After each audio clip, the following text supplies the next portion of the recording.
এটার জন্য আমরা সবাই কাজ করেছি, আপনারা আমাদের সাহায্য করেছেন, এই জন্য আপনাদের কাছে কৃতজ্ঞ। পুলিশ কিছু ট্রমার মধ্যে আছে, এই ট্রমাটা কাটিয়ে উঠলে পুলিশ তাদের দায়িত্ব সঠিকভাবে আবার পালন করতে পারবে। পুলিশ বিভিন্ন থানায় অলরেডি কাজ শুরু করেছে, এটা একটা ভালো জিনিস। আমরা পুলিশকে প্রোটেকশন দিয়ে যাচ্ছি, তারা সম্পূর্ণভাবে যখন কাজ কর্ম শুরু করে দিবে, যখন পরিস্থিতি আরও স্বাভাবিক হয়ে আসবে, তখন আমরা ইনশাল্লাহ সেনানিবাসে ফেরত যাব। তো সেই পর্যন্ত আমরা থাকবো, আমরা সবার সাথে থাকবো, আপনাদের সবার সাথে থাকবো এবং একসাথে আমরা কাজ করে যাব এবং আমরা একটা সুন্দর ভবিষ্যতের দিকে সবাই আমরা যেতে চাই।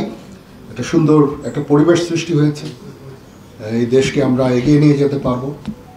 আমরা যদি সবাই একসাথে কাজ করি অবশ্যই আমরা এগিয়ে নিয়ে যেতে পারবো। এখানে মাইনরিটি যে ইস্যুটা আছে, দেখলাম যে এখানে একেবারেই এরকম কোনো ঘটনা ঘটেনি। এখানে এই 8টা জেলায় এটা একটা অত্যন্ত ভালো দিক এবং এই যে এখন সুন্দর একটা পরিবেশ বজায় আছে, এটা বজায় রাখতে হবে এবং আমরা সবাই মিলে কাজ করব এবং দেশকে উন্নতির পথে নিয়ে যাবো ইনশাআল্লাহ। এই উদ্ভূত পরিস্থিতিতে বহির্বিশ্বের কোনো চাপ আছে কিনা? না, তারা তো অবশ্যই দেখছে, এটা একটা বিশেষ একটা পরিস্থিতি, সবাই বুঝে এবং মাইনরিটি একটা ইস্যু নিয়ে কিছু কিছু কথাবার্তা হয়েছে, বাট 20টা জেলায় মোট 30টা এরকম মাইনরিটি রিলেটেড অরাজকতা হয়েছে, সেটা অবশ্যই একটাও কাম্য না, একটা হওয়াও কোনো কাম্য না আমাদের কাছে। আমরা এই বিষয়টা দেখছি এবং যারা অপরাধী তাদেরকে অবশ্যই আমরা শাস্তির আওতায় নিয়ে আসবো ইনশাআল্লাহ। এটা একটা ভুল বুঝাবুঝি, পরবর্তীতে না এখনো হয়নি, এটা একটা ভুল বুঝাবুঝি হয়েছে তাদের সাথে আমাদের।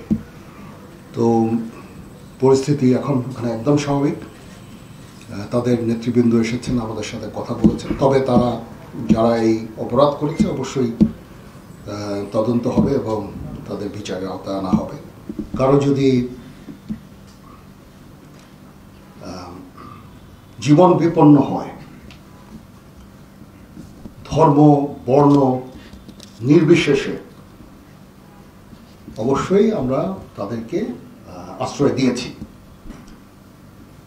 এবং তাদের বিরুদ্ধে যদি কোনো অভিযোগ থাকে, মামলা হয়, অবশ্যই তারা শাস্তির আওতায় যাবেন। কিন্তু অবশ্যই আমরা চাইব না যে এক্সট্রা জুডিশিয়াল কোনো অ্যাকশন তাদের উপর হোক, বিচার বহির্ভূত কোনো কাজ হোক, তাদের উপরে হামলা হোক বা তাদের জীবনে যে হুমকি যেটা আছে সেটা থাকলে আমরা তাদেরকে আশ্রয় দিয়েছি।